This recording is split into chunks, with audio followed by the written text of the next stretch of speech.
আপনি কি জানেন সমুদ্রের তলদেশে লুকিয়ে আছে এক প্রাচীন শহর? আজ আমরা জানবো সেই রহস্যময় জগৎ সম্পর্কে। এই শহরটি হলো পাবলো পেট্রে, যা গ্রিসের উপকূলে অবস্থিত।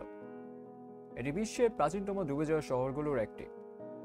প্রায় ৫,০০০ বছর পুরনো এই শহরটি এখনো অবিকৃত অবস্থায় সমুদ্রের তলদেশে রয়ে গেছে।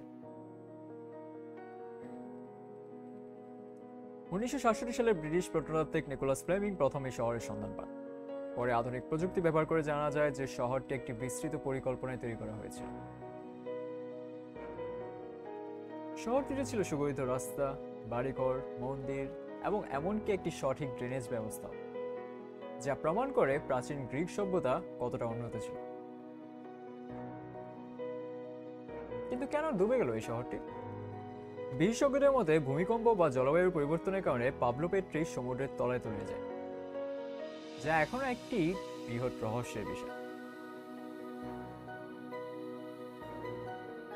অনেকেই মনে করেন এটি আটলান্টিসের মতো একটি প্রাচীন সভ্যতার অংশ, যদিও সেই সত্য আজ পর্যন্ত কেউ সঠিকভাবে বর্ণনা করতে পারেনি।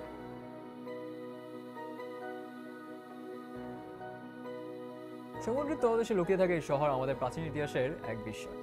এটি আমাদের মনে করিয়ে দেয় প্রকৃতির শক্তির সামনে মানুষ কতটা অসহায়।